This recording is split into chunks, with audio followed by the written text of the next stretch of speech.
people saw 100% clear skin that stayed even at 5 years. Serious allergic reactions and increased risk of infections and liver problems may occur. Before treatment, your doctor should check you for infections and TB. Tell your doctor if you have an infection, flu-like symptoms, or if you need a vaccine. Imagine being a million miles away. Ask your doctor about Tremfya. Don't miss the world's largest reptile super show, coming to the Anaheim Convention Center September 13th and 14th. Fun for the whole family. See and buy reptiles from around the world and learn more about them. Go to reptilesupershow.com for more information. The battle over immigration in America continues as federal judges lose power to grant bond. A separate ruling protects more than 1 million immigrants. This morning, we'll also tell you what authorities just agreed to do with those detained at a Georgia EV battery plant. Also right now at 10, a burro battle. Why one family is now fighting to save their decades-old donkey photo booth in downtown LA. Could they be kicked out? And we're already seeing sunny skies. Temperatures today will be a little bit warmer than yesterday, and then cooler weather arrives this week. We'll talk about that coming up. Plus, empty nesters no more. What is going on at Jackie and Shadow's nest up in Big Bear that has wildlife experts excited? And they are two prominent figures in the surfing community, filmmaker Taylor Steele and former professional surfer Brad Gerlach, here to tell us all about the Salento Surf Festival. That's coming up in entertainment.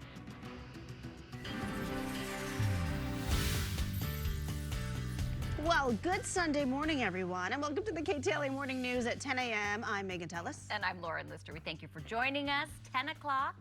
Final stretch. It's gone by fast, I think. Yeah, because we've had some great guests. We had chocolate. C's Candy delivered some chocolate. Yeah. Fantastic.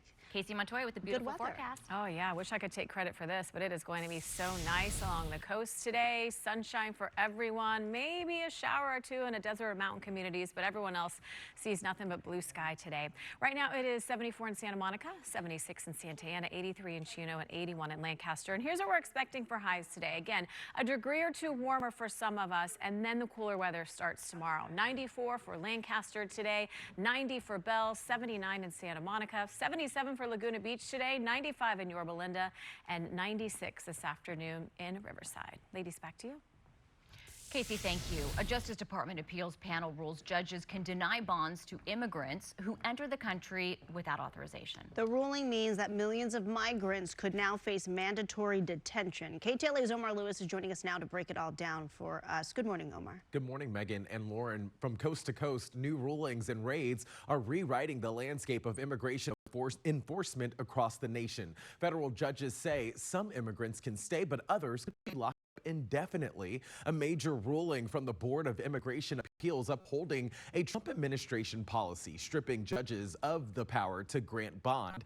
That means immigrants who cross the border without authorization, whether last week or decades ago, can be held in detention for years while their cases play out. Attorneys say that could affect millions of people. At the same time, dramatic workplace raids continue. In Georgia, nearly 500 workers were detained at Hyundai's EV plant construction site. Most were South Korean nationals, some hiding in ducts and even sewage ponds before being pulled into custody. South Korea's presidential chief of staff said in a televised remark this morning today that negotiations with the U.S. had concluded and the workers will soon be flying back to South Korea.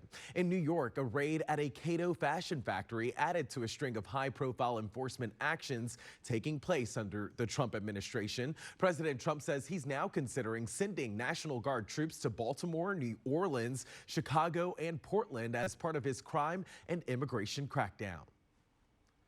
If we go to Portland, we're going to wipe them out. They're going to be gone, and they're going to be gone fast. They won't even stand the fight. They will not stay there. They've ruined that city. I have people that used to live in Portland. They've left. Most of them have left. But what they've done to that place is just, it's like living in hell.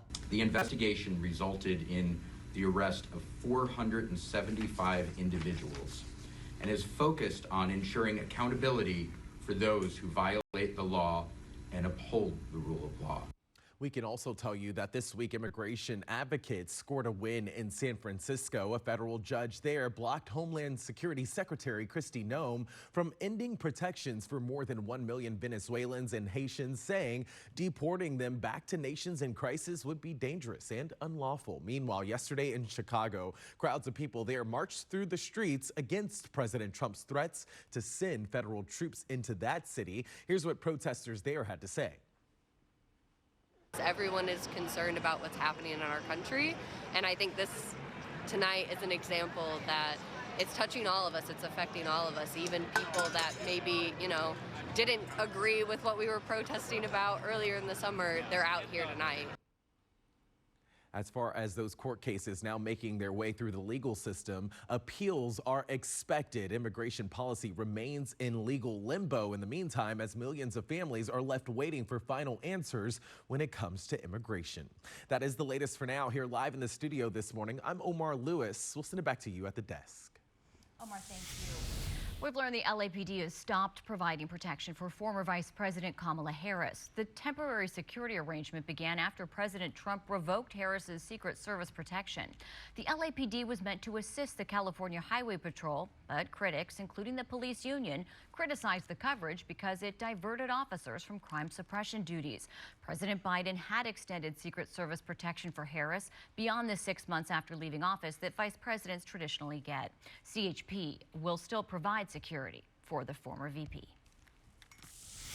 All right, how about that lotto ticket? Did you win? No, because not one, but two lucky winners in last night's Powerball were named. Well, they weren't named, but we know that two of them exist. One exists, but none of them in California. The winning tickets were sold in Missouri and Texas. They will split the historic estimated $1.8 billion jackpot. KTLA's Jennifer McGraw live in Sherman Oaks, where lottery dreams are still very much alive. Jennifer, good morning.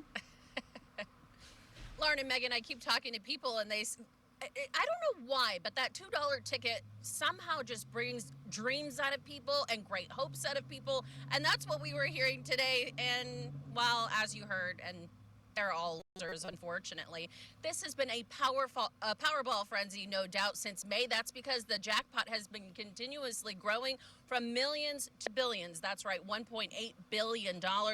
One sold in Missouri and the other one sold in Texas. With the final ticket sales, the Powerball jackpot came in at $1.8 billion, making it the second largest U.S. lottery jackpot ever won.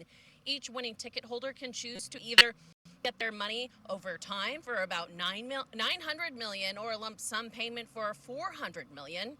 Saturday's winning streak ends 42 consecutive drawings dating back to May. The winning numbers 11, 23, 44, 61, 62 with the Powerball of 17. Now, we talked to a whole lot of ticket holders who were disappointed but mostly laughed it off. Very sad. Upset, sad, angry, and bitter. Walking off our sorrows. You keep trying. You keep trying. You don't have to stop trying. What would you do with millions of dollars, all the money you could ever dream of? Get a condo, a house forever, and a car.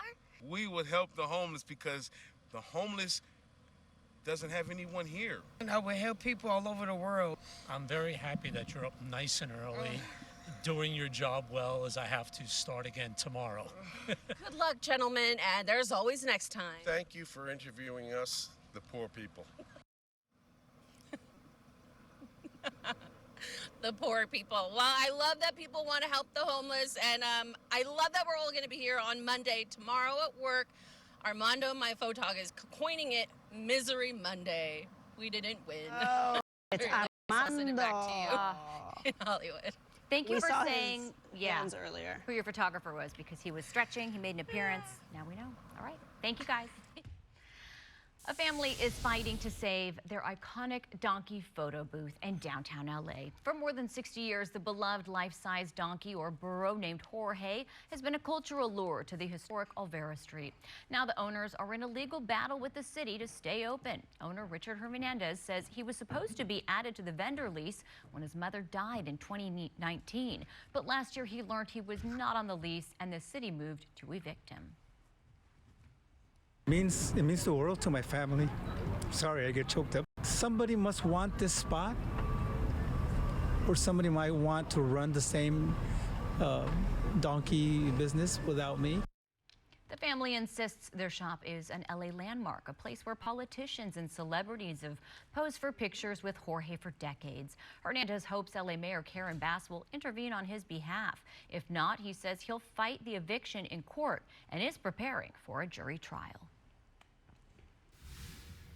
And Big Bear's bald eagle parents, Jackie and Shadow, who we still talk about, might not be empty nesters after all. It looks like Gizmo might have paid them a visit. This juvenile recently spent the night in Jackie and Shadow's favorite roosting tree and was spotted hanging out in their nest this week. Friends of Big Bear Valley say the bird's dark feather pattern and other identifying marks indicate this very likely could have been Gizmo. As an added bonus, Mama and Papa, Jackie and Shadow, later made an appearance that same day. Gizmo and her sister Sunny flew the coop around the 4th of July, likely spooked away by fireworks. But hey, they come home to visit and do their laundry. Well, I think they like came home college kids. for food. It looked like it was looking for food. Yeah, it was just like poking around for Where's food. that salmon, Mom? Can you do my laundry too? I know. Yeah. Oh, so cute. So for our mountains, it'll be in the mid-70s today. Lots of sunshine all across SoCal. And we're already warming up nicely because we don't have any cloud coverage out there right now. Long Beach already seeing blue sky. And again, those temperatures are rising. Yesterday downtown above average again, no surprise, made it up to 89. Mid-80s is normal for us this time of year. We are going to be above average for the next couple of days, and then that cooler weather arrives. 81 already for Ontario. It's 74 in Santa Monica, 78 in Burbank, and 81 degrees right now in Lancaster. And you can see everybody seeing temperatures warmer than this time yesterday. That trend will follow us into the afternoon, where we'll be a degree or two warmer than yesterday. A little bit warmer for other areas. Air quality a little better than yesterday. We see a lot more green on here, so good to moderate for everyone. Those orange dots we see inland, unhealthy for sensitive groups. High pressure keeping us hot and sunny today, but again, as this trough moves in, tomorrow we cool off a few degrees, and we cool off even more Tuesday, Wednesday, Thursday as